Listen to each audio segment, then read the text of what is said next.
Well, hey, all you wiretappers. Glad to be back here in studio Gangland Wire. I'm glad to have you here with me. This is Gary Jenkins, retired Kansas City Police Intelligence Unit detective, now turned podcaster. And I have a show for you today that I'm kind of excited about. I did this a long time ago. I had a inquiry from Greg Scavuzzo on my YouTube channel, and Greg's longtime listener, Kansas City guy. He said, hey, why don't you ever do anything about those 30s bank robbers? We had a lot of those here around Kansas City. We had as you know now, by now, we have the Kansas City Massacre down at the Union Station. So this month, I'm doing nothing but those 30s gangsters. And so I've got the Kansas City Massacre at Union Station with Terrence O'Malley, who's a real expert on that. And I'm doing the John Dillinger story, but not the John Dillinger escape from jail story. I am doing the John Dillinger escape from the Battle of Little Bohemia story, which is maybe not as well known. John Dillinger and his crew, after he escaped from jail at Crown Point, Indiana, he was on the lam. He got back in with some of his old buddies, Babyface Nelson and Homer Van Meter and two or three others. And they were going around robbing banks and doing things, and they needed to lay low. And the police, after that Crown Point jail thing, and they took that lady sheriff's car, and it hit the headlines. It was so flew in the face of law enforcement that people were starting to like back off from this. Hey, John Dillinger's like Robin Hood thing, and law enforcement was after him. They were raiding pads in Chicago. They were raiding apartments. They were raiding places all over the Midwest. There were reports coming in from all kinds of, he wouldn't, if John Dillinger was in northern Minnesota and a bank was robbed in southern Missouri, John Dillinger got the credit. And Clyde Barrow, Bonnie and Clyde, they got some of the same kind of a thing. People are always, trying to say that was Bonnie and Clyde or that was John Dillinger because they were so well known. Well, John Dillinger really was up in northern Wisconsin. He and these gang members, Babyface Nelson in particular, and Homer Van Meter, and they picked up some gals and they went up to a lodge, a hunting lodge, fishing lodge in northern Wisconsin called Little Bohemia. And the people that were there figured out who they were, and they sent a message back out. And Melvin Purvis was the agent in charge in Chicago. Melvin Purvis will eventually shoot and kill John Dillinger next to the Biograph Theater when they set him up in an ambush. But this is before that happened. So Melvin Purvis gets the word, and he's going to get a crew together and go up and capture Dillinger and the rest of this gang at this Little Bohemia Lodge. And it's quite a story. Now, I found what I thought was really interesting. That's why I'm kind of excited about doing this. I found a first-person account that Melvin Purvis wrote. Somebody paid him to write this account and put it in newspapers back in the time. And I found a part-time actor, a guy named Paul Kim, who I remember, he was a young policeman when I was a desk sergeant out at Metro dog watching. He's a really nice kid, and he ended up quitting the police department and went into acting. He's been in a lot of commercials here in Kansas City and around in the Midwest. And so he's got a pretty good speaking voice and can do a kind of a dramatic read. So I got Paul to read this article word for word. So you are going to get the story of the Battle of Little Bohemia right from the mouth of the man who did it, the man who did it and then wrote about it, Melvin Purvis. So settle back and listen to this. I think it's a really fun story, and I like the kind of descriptive language he uses. And this is one of those stories that whatever can go wrong will go wrong. And if you don't have a plan together, you better stop back, drop back, and punt and get a plan together when you go after guys like this. Because back in those days, everybody was armed with machine guns, those 45 caliber Thompsons or a BAR. They all had bulletproof vests. They were pretty organized. These traveling bank robber gangs that were successful and got to be well known were really pretty well organized and really armed well. And listen to Paul Kim tell the story of the Battle of Little Bohemia right out of the mouth of one of the men who was there and who was actually in charge of it. You probably remember the FBI agent named Melvin Purvis. He ended up shooting and killing John Dillinger in the alley outside the Biograph Theater. He was a go-getter, ball-busting, FBI agent in Chicago that dealt the mob a fit back in the 30s, and the I say the mob, they didn't really the FBI didn't really recognize the mob as the mob, but he dealt the professional criminals, especially the traveling bank robbers throughout the Midwest, but all professional criminals in Chicago dealt him a fit. He was a ballsy guy. Now, after he left, he seemed like he didn't have such a great career after he left the FBI. And they said that he ended up leaving, kind of being forced out of the FBI because he was getting so much good press that J. Edgar Hoover was jealous of him and ended up transferring him into a place where he couldn't do anything, and he ended up leaving the FBI and doing some other law enforcement things before he died. Kind of an early death. He may have even committed suicide. I can't remember offhand now. It's not really important. I know he died an early death.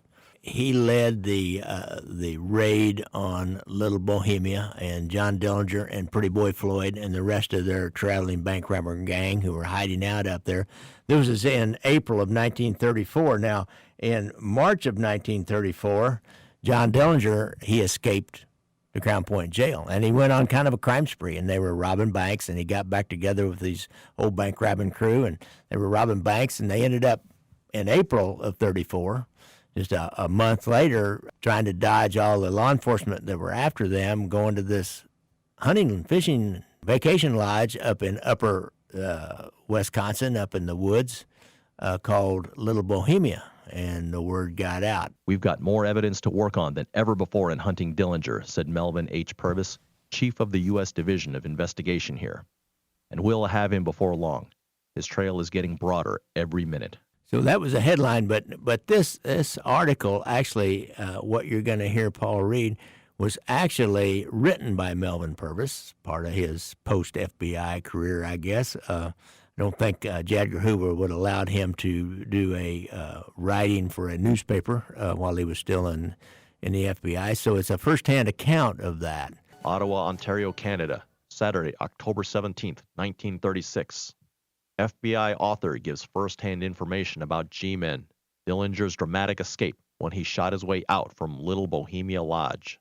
Former G-Man starts series with a thrilling story about a battle at Roadhouse in which desperate gunmen escape the clutches of the law, by former Special Agent Melvin Purvis.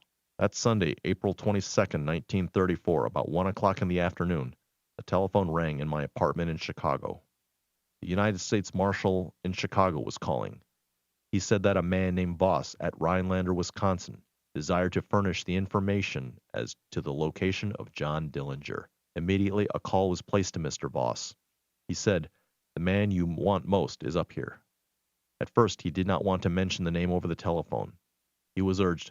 "You mean Dillinger?" I asked, and he replied, "Yes. 6 members of the Dillinger gang are at a resort called Little Bohemia, and John Dillinger is among them."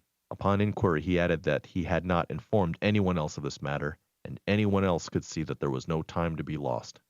The United States Marshal had previously told me at the time of his telephone call that he knew Mr. Voss to be a reliable person, and it was apparent that this information was real. I asked him the location of the nearest airport to Little Bohemia. He stated that Rhinelander was the nearest airport, and that was 50 miles away. I told him to wait at the airport and to wear a handkerchief around his neck so that I could identify him upon arrival there by plane. I called my office and issued instructions to have every man report immediately. I called the director in Washington and informed Mr. Hoover fully, and it was agreed that I should request our St. Paul office to send men from that office to meet me by plane at Rhinelander. This was done. Almost immediately, automobile loads of special agents started for Rhinelander from Chicago and St. Paul. 2 planes were chartered in Chicago. We requested that the pilots be instructed to warm up the planes immediately so that no time would be lost in taking off after we arrived at the airport. Then followed a rapid assembly of the special agents at the Chicago office and a hurried selection of weapons, bulletproof vests, tear gas equipment. I had arrived tying my tie and shoes, as did many of the members who had been aroused from much-needed sleep. The Chicago airport is located about 12 miles from the heart of the city, and almost an hour was wasted in reaching it. The planes were warmed up, and no time was lost in taking off. For my own part, I was thinking fast as the plane bounced and staggered through the raw April winds. I had only a telephone message to guide me. I had no description of the place we were about to raid, and I was totally unfamiliar with the country around it. What was the terrain of this section in question? The whole hurried expedition somehow seemed as unsubstantial as a dream. We knew that we would need every possible moment after arriving at Rhinelander to make our plans, and everyone was anxious to get there as soon as possible. One man inquired of the pilot, already flying at top speed. Couldn't we speed up the motors a bit? We must reach Rhinelander before darkness descended. Most of our plans and strategy would have to be evolved after landing and after learning something of the terrain. I shall never forget that trip to Rhinelander. The going was very tough. Even the pilot was airsick. The men in my plane were like soldiers awaiting the 0 hour. Faces were tense and nerves taut. Everyone knew that the venture would be no Sunday school picnic. Everyone knew that if there were 6 members of the Dillinger gang at Little Bohemia, they would not come out with their hands up. The descent to the Rhinelander field snapped me out of my doldrums. It was just before dusk as we touched down and the brakes on one wheel failed us. We spun around twice. The wing almost touched the ground, and then, shaken, we rolled to a stop. The St. Paul plane was already there, and so was a considerable crowd. 3 planes carrying 16 men and heavy luggage had landed in close succession. It was a red-letter day for Rhinelander. Some explanation was necessary. We said rather lamely that we were members of a wedding party. It was a grim wedding party. All of this had been caused by an event of March 3rd, 1934. A teletype message from the Chicago office of the Federal Bureau of Investigation to our director in Washington told the story. John Dillinger escaped from Crown Point Jail a few minutes ago. I had just been informed by a member of the press by telephone. In making his escape with a Negro named Youngblood, John Dillinger had violated a federal law by stealing and transporting in interstate commerce the automobile belonging to the sheriff at Crown Point, Indiana. For this reason, the Federal Bureau of Investigation assumed jurisdiction and began a search which was to last many months. No one could foresee that we were about to embark on forays, raids, and fruitless searches involving heartbreaking failures. But the nation thundered with outraged indignation, and demands for the recapture of Dillinger descended upon our shoulders like a raging torrent. Previously, John Q. Public had displayed an unmistakably apathetic attitude toward crime and law enforcement in general. Now it was aroused. What aroused it is too intangible for definite discussion. Possibly the glamour of a figure outrivaling Jesse James made it crime conscious. Possibly full realization of the danger which threatened its homes and firesides created in it that fear of extinction which usually precedes revolution. Innocent people were being shot down wantonly by this arch-desperado and his gang. People seemed to realize that the comfortable concept that could never happen to me might not be so true as some individuals had allowed themselves to believe. Previously, they had watched the battles being waged by law enforcement officials against the lawless element as the ordinary fight fan watches a battle in the arena. Now it was different, and there was nothing so strong, nothing so efficient as aroused public opinion. 3 airplanes on April 22, 1934 were converging on Rhinelander, Wisconsin during the late afternoon. Darkness would soon be approaching. Speeding over that wild and beautiful northern country could have been a pleasant experience had it not been for the nature of the mission on which the occupants of these airplanes were engaged. 2 of the planes were flying from Chicago and 1 from St. Paul. In the plane in which I was flying, there was an outward appearance of mirth, and although the high spirits of the men were maintained, there must have been the thought in their minds that some of us might not return. One of us did not. We reached Rhinelander after a seemingly unending flight, although we had made good time. The special agents who had taken a plane from St. Paul had already begun their efforts to obtain automobiles to transport us to Little Bohemia. I located my telephone informant. He was there with the identifying handkerchief tucked in his collar. He told me that Dillinger, 5 members of his gang, and 4 women were staying at the Little Bohemia resort, that they had been there since about noon of the preceding Friday and were leaving the next morning. Dillinger had walked in and announced that he was going to stay there for a few days, and that he had been sent there by a friend who had formerly operated a tavern at Fox River Grove near Chicago. The story unfolded by Mr. Voss was that Emil Wanatka, his brother-in-law, was the proprietor of Little Bohemia, and that Mr. Wanatka, his wife, his 8-year-old son, and 2 employees were being held in fear of their lives at the lodge. Mr. Wanatka had placed a note in a package of cigarettes and given this package to Mr. Voss. Written on the note was the information that Dillinger was there and that Mr. Voss should report this fact to the authorities. From his story, it was apparent we would have a sufficient amount of time to surround the place properly since Dillinger and his gang did not plan to leave until the following morning. One special agent was sent with Mr. Voss with instructions to wait at the latter's home, which was about 2 miles from Little Bohemia.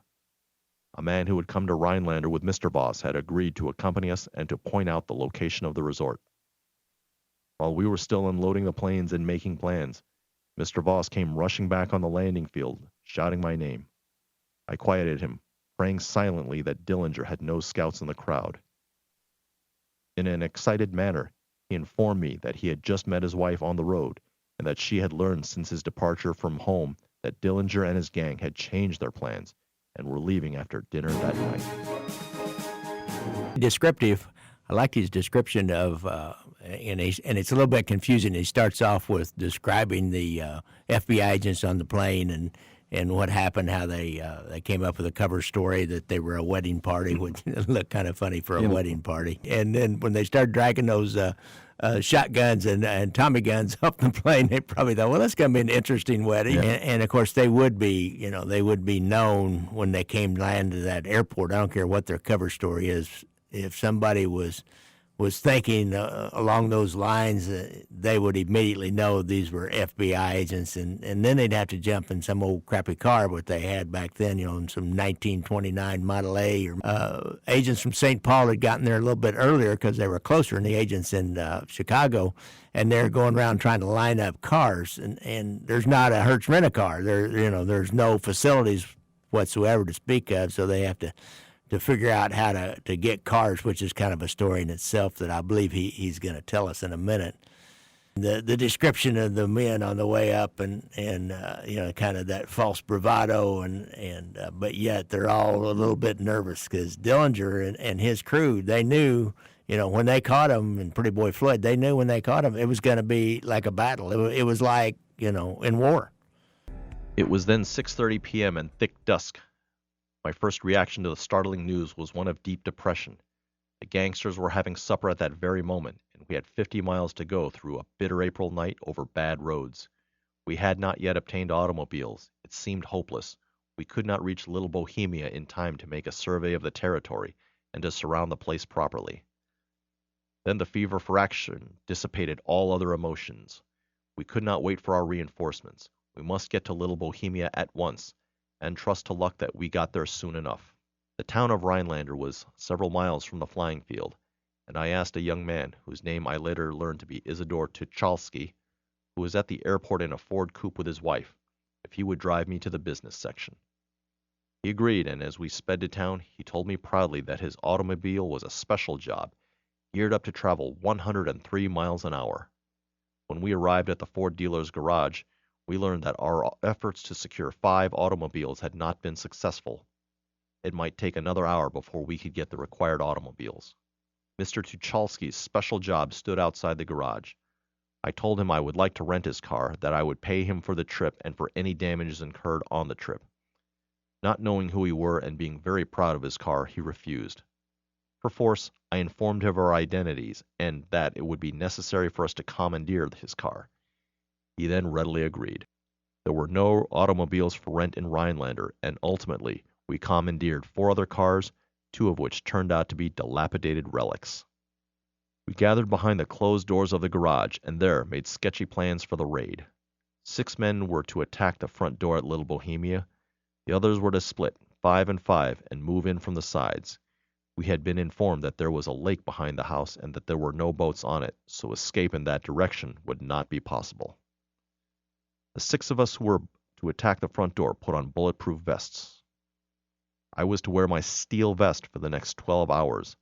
I would never wear one again because the job of carrying the sheer weight, about 24 pounds of it, a bulletproof vest for 12 hours is a good day's hard work in itself. We started. The journey to Little Bohemia will always stand out in my memory.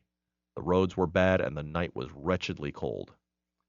The cars were driven at a reasonable distance from each other so as not to arouse suspicion on the part of the countryside. Things started happening. The commandeered cars were not the best in the world, and before half the distance had been covered, 2 of them had broke down. The 8 men in them were forced to stand on the running boards of the 3 remaining cars, holding their rifles and shotguns as well as they could, and also holding on to the speeding cars for their lives. Our weapons had been divided up so that each car would contain a machine gun, a rifle, a shotgun, tear gas equipment, and of course, the short arms of each special agent. Finally, our guide informed us that we were about 2 miles from Little Bohemia. I called a halt. All lights were extinguished and instructions were issued that no one could smoke. We proceeded slowly through the crowded timber and the chill darkness. Little Bohemia is about 400 yards off the main highway in the center of a wild hunting and fishing section. A single driveway leads to it from the main road. The lodge itself is built of rustic logs and is surrounded on the front and 2 sides by crowded timber and at the rear by a lake. On the right side there are a series of small cottages in which guests can be quartered. We drew up at the entrance of the driveway and parked 2 cars across it in a V-shaped position so that any flight attempted in that direction would be impeded. The men, swinging their chilled arms and rubbing their numbed hands, made ready their weapons in silence. There were a few whispered orders. Up the driveway and through the thick bare limbs of the trees we could see the great circle of light at the front door of the roadhouse. It was as brilliant there as at midday. The men began to take their positions on either side and at the front of the house. But our plan to surround the place quietly before our presence might be suspected was instantly frustrated. Dogs on the grounds, sensing the presence of intruders, set up a loud and insistent barking. Those faithful sentinels cost the government the victory at Little Bohemia. Immediately, 5 men appeared at the front of the house. 3 of them hurriedly entered a coupe which was parked there. The other 2 ran back into the house. There appeared to be a great deal of commotion inside. We were cloaked in darkness. The sound of our movements was lost in the noise of the wind whistling through the trees. It had seemed easy to surround the place and make a surprise attack, yet the alarm spread so efficiently by the barking dogs destroyed all hope of doing so now. Immediately, every man was instructed to abandon all caution and to proceed to his post as swiftly as possible. The men in the car who had rushed out of the house were informed in the loudest voices we could command that we were federal officers. They had started the motor of the car and attempted to run through us. We commanded them to halt, and when they failed to do so, fired on the car. One of the men in the automobile jumped out and ran into the woods. Another of the trio tumbled out of the car wounded, and the other slumped over in the car. A special agent crawled up to the car while he was being covered by other special agents with machine guns. He determined that the man in the car had been killed instantly. The man slumped on the running board had been wounded 4 times. He stood up, and when we saw that he could walk, we called out to him to come toward us, but he staggered back into the house. We later discovered that these 3 men were not members of the Dillinger gang. They had come that night to the Little Bohemia Tavern to drink beer. The man who was killed was Eugene Boissonneau, 35 years old, who worked in a nearby government camp. The wounded man was John Morris, 59 years old, a cook at the camp. John Hoffman, who had escaped serious injury and has disappeared into the woods, was an oil station attendant at Mercer, Wisconsin, a nearby town. He was the owner of the car. The men who were to cover the left of the house ran into a drainage ditch in their hurry and because they were unable to see in the darkness. Those of us who were covering the front had proceeded to a point at the edge of the clearing just outside the arc of light emanating from the front of the house. Gunfire had begun from the upper stories of the left side of the lodge. For a moment I did not notice the flash of fire from another sector. Then a bullet hit the ground a yard from my right foot, and 2 other bullets struck trees behind me. I suddenly realized that I was being shot at, and I didn't like it. The shots were coming from the vicinity of a small cabin on the right side of the lodge. I whirled about, my machine gun jammed. I threw it on the ground and returned the fire with an automatic pistol at a short, slender figure which was fleeing towards the woods. I was trading fire with Babyface Nelson. Nelson, quartered in the cabin, had, with astonishing folly, delayed his departure to swing his gun through a sweeping arc into the red-spitting darkness. It was later verified that this was actually Nelson after we had traced the movements of the hoodlums who had escaped from Little Bohemia. For a time the noise was deafening. The men on the left side of the lodge, after their scramble out of the ditch, discovered that they were being fired upon from the upper windows, and they answered. For what seemed like an endless interval, there was not even a small pocket of quiet. Then abruptly, the fire from the roadhouse ceased. The machine gun and rifle fire continued for what seemed an interminable length of time. It was in reality only a few minutes. We did not know that at that moment the hoodlums were scrambling out a rear second-story window and moving toward the right side of the lodge, through the brush at the lakefront to freedom. We do not know how they escaped. Most probably they had gone to the north by the edge of the lake and through the woods during the time when the men were becoming disentangled from the barbed wire fences, which they had run into in their hurried effort to get to their posts. In the meantime, Special Agents J. Newman and Carter Baum were sent to the nearest telephone, which was in a country store nearby, owned by a man named Kerner, for the purpose of calling the other special agents who were proceeding to Little Bohemia by automobile, to let them know where we were. We shouted at intervals, commanding those who were in the house to come out. Finally, Mr. Wanatka, the proprietor of Little Bohemia, and two waiters came filing through the front door with their hands up. They had sought refuge in the cellar during the main part of the fire. The proprietor was very excited and frightened. He said there were still 4 men in the house. Every man was visited at his post and given this information. The ominous silence in the lodge lent color to the belief that the gangsters were awaiting our onslaught, and since we had the place covered and we decided first to attend to the wounded men, and then to throw our gas shells in the windows of the lodge. An ambulance was called from the CCC camp to take care of our casualties. Nothing but rank stupidity and suicidal intent would have projected any man into that arc of light at that time. The proprietor of Little Bohemia had come out of the house without a coat, and in the bitter cold night air would soon be suffering from exposure. He asked if he might go to a nearby friend's house to obtain a coat. He was granted this permission. After a time he came back. He was out of breath from running. "Someone is holding up your men at Mr. Kerner's house," he said. 2 special agents were immediately dispatched to that point. Finally they returned. I seemed to dread their report. They stated that Special Agent Carter Baum had been killed instantly, and that both Special Agent J. Newman and Mr. Carl Christensen, a local deputy constable who had joined them, had been severely wounded by one of the Dillinger gang. These men were sent at once to Ironwood, Michigan, where the nearest hospital is located. We learned that these 3 men, upon arriving at the house where they were to make the telephone call, had seen an automobile in which 3 people were seated. One of the special agents asked Mr. Christensen whose car it was, and the latter replied that it was all right and that it belonged to Mr. Kerner. Baum, Newman, and Christensen stopped their car in front of the house. As they neared the other car, a figure moved out from behind it. It was Babyface Nelson. In his hand was an automatic. He spoke fast. "I know you. You have on bulletproof vests, so I will give it to you high and low." He began firing as he spoke. Baum was killed almost instantly. J. Newman made several grabs to get the automatic in Nelson's hands, but failed to reach it.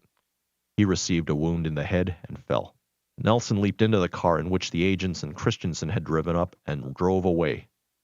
Newman regained consciousness sufficiently to see the car disappearing about 100 yards away, and he emptied his automatic at it, but the bullets had no effect.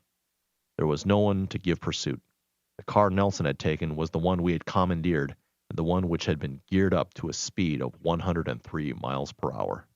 Kerner told us that Nelson had appeared at his store brandishing a gun and demanding a car. He was just about to leave in a car belonging to a native when the special agents and the deputy constable drove up. We continued to maintain our cover of the Little Bohemia Lodge, but it became more and more evident that all of the gangsters had escaped before the proprietor left the house. We searched the grounds, and in the garages, we found the Buick coupe and the Ford sedan belonging to the gang. Both were fully packed with luggage and contained the gang's machine guns, bulletproof vests, rifles, tear gas, and ammunition. We then started to gas the house by shooting gas shells at the windows. 2 of our men in an automobile rushed up to the front of the house while we covered it with machine guns to protect their advance. They threw gas bombs into the front door. Every one of us surrounding the place was gassed by our own tear gas, blown toward us by the wind. After a time, we heard a woman's voice in the house crying out, "We will come out if you stop firing." We replied, "Come out and bring everyone with you with your hands up." 3 women came out. They said they did not know whether anyone else was in the house, and continued questioning failed to break down their statements. These were the women with the Dillinger gang. Now you understand why when the agents a few months later actually catch Babyface Nelson, that he did not sort of walk away from that encounter with the FBI. I guess, and they were right. They were getting ready to leave town, and they found that they'd already packed up their cars with their guns and bulletproof vests. So they kind of caught them with their pants down in a way. If all the guns and bulletproof vests were already in their car, they just grabbed a few guns and started shooting, and then got out the back. A group of 6 special agents rushed the first floor of the lodge, becoming gassed by the tear gas. We rushed the second floor and then ran out and put our heads speedily under the pump. When we had recovered from the first gassing, we rushed the cellar and the top floor. After a thorough search, we found to our chagrin that every one of the gangsters had escaped. 3 women and a much shot-up house, which was later to prove of great financial benefit to its proprietor, were all we had to show for our efforts. During the night, while we were covering the place, a car approached and turned into the lane. There it stopped, its driver apparently suspecting that something was wrong. We approached the car and commanded the occupants to get out with their hands up. They immediately began backing out. We endeavored to disable the car by machine gun fire into the radiator. Some months later, we learned that its driver was Pat Riley, a former mascot of the Minneapolis baseball team, who had joined up with his gang to take a minor part. Companion was Pat Charrington, a former nightclub dancer and performer. These two had been to St. Paul, Minnesota for the purpose of obtaining more ammunition. Pat Charrington, upon apprehension, had a slight scratch between her eyes, caused by flying glass as a result of the firing upon the car in which she and Riley were riding in that night. They escaped, and as the story later came to me, Pat Riley hid out in the icy fields all night and finally made his way back to St. Paul. The story of the battle had spread rapidly over the countryside. As the dawn was breaking, a posse had approached. They had wanted to join in the battle, but the fighting was over. Washington had been on the telephone all night. Mr. Hoover had been pacing the floor and had been in almost constant communication with a special agent who had been sent to the telephone at the home of a resident, which local people called the Central. Final report was made to him early that morning, and plans were made for the investigations which would necessarily follow in that section. In small groups, we went at different times to have breakfast at Mr. Voss's house. Most of us didn't feel like eating. A group was selected to remain at Little Bohemia to complete the investigation, and the rest of us returned to our headquarters. We soon learned that Dillinger and 2 of his gang had appeared at Ed Mitchell's Rest Lake Resort about 2 miles north of Little Bohemia, where they tore the telephone from the wall, threatened to kill Mitchell and his family, and demanded a car. Mitchell told them his car had not been used for some months and probably would not have run, but that his hired man had a truck. On the way to get this, the gangsters saw the Ford coupe belonging to Robert Johnson, a tenant of the resort. They forced Johnson to drive them about 35 miles across country to Park Falls, where they allowed him to get out and then sped away in his car. There followed expressions of great dissatisfaction at the utter failure of this raid. While waiting at the airport for the plans to be warmed up to take me back to Chicago, I overheard several people talking about the raid in an extremely critical vein. Stories began to circulate. Wild rumors as to what happened at Little Bohemia floated in the air. One story, created by some inane individual with more regard for melodrama than for truth, was that there had been a mutiny of the special agents and that I, with 2 others, had been held in a garage at the point of a gun by the other special agents. A petition was circulated by 2 disgruntled individuals demanding my removal from office. Several people signed it. Large black headlines appeared in the newspapers: "Urge Purvis ouster," "Demand Purvis quit in Dillinger fiasco." The raid had failed. At Little Bohemia, we had probably the largest aggregation of modern desperados ever bottled up in one place. Never again would we have such a great opportunity as was afforded us there. There had seemed no avenue by which they could escape, and yet they did escape, and all we had to show for our battle were 3 terrified women. The events of the night ran constantly through my mind. I relived every moment of the raid. I could see that we had failed, but I could not see that we had failed through our own fault, or how the affair could have been planned in the time available in any other way. Perhaps I was too close to the picture to see the fine points of it. I offered my resignation. I did not want to, and I did not do so because of criticism directed against me personally, but because of the storm of unjustified criticism directed against the organization which had not been at fault.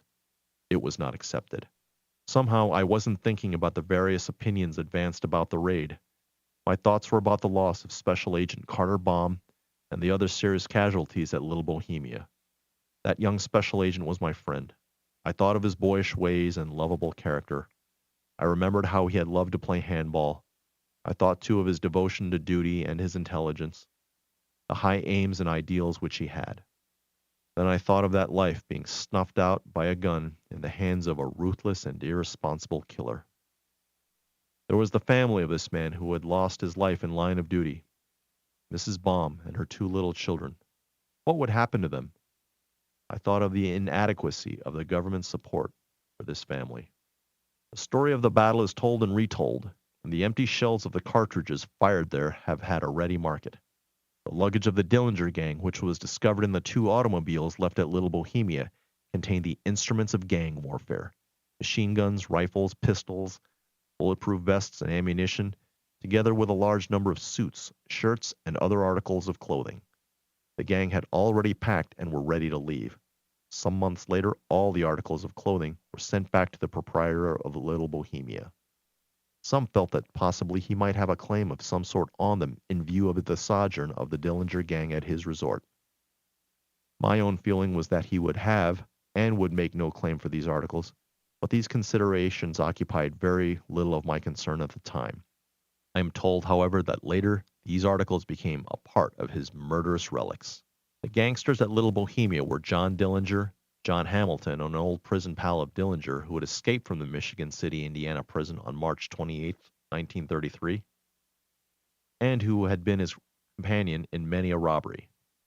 Homer Van Meter, the so-called frontman, or caser for the gang. Tommy Carroll, a not so widely known gang member, but who often helped when an extra man was needed for a job.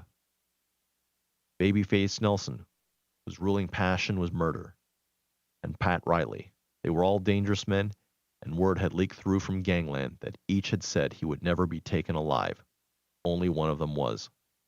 Pat Riley was captured and sent to prison. The others died of gunfire. So I hope you appreciated Paul Kim's dramatic reading of the story of the Battle of Little Bohemia and Babyface Nelson. And he killed that poor young agent Carter Baum in cold blood. Now you know why later on Babyface Nelson, when he had a confrontation with the FBI, he did not walk away from it. They didn't let him have a chance to walk away from that confrontation. And the same thing happened with Bonnie and Clyde. They had killed several policemen. They executed 2 Texas state troopers not too long before those 2 Texas Rangers set that ambush for them down in Gippsland, Louisiana, and filled them full of lead. And that's what these FBI agents did with John Dillinger and with Babyface Nelson. So thanks a lot, guys. Don't forget, I like to ride motorcycles, so watch out for motorcycles when you're out there on the street. If you have a problem with PTSD and you've been in the service, go to the VA website and get that hotline number. And hand in hand with PTSD is drugs and alcohol. And our friend Anthony Ruggiano has a hotline number on his website. He's a drug and alcohol counselor down in Florida. So you might give him a shot. And don't forget to like and subscribe and share this with your friends. Share it on your social media. We have a big social media following on Gangland Wire podcast. I think there's 60,000 people on it. It's a private podcast group now. I had to cut it down because of all the spammers that we're getting on there. We're slowly but surely, I think we've got rid of all of them now. So, go in and find that podcast group and join up. We'll approve you. And let me know that you heard about it from the podcast. And I really appreciate everybody listening and supporting the group, and keep coming back.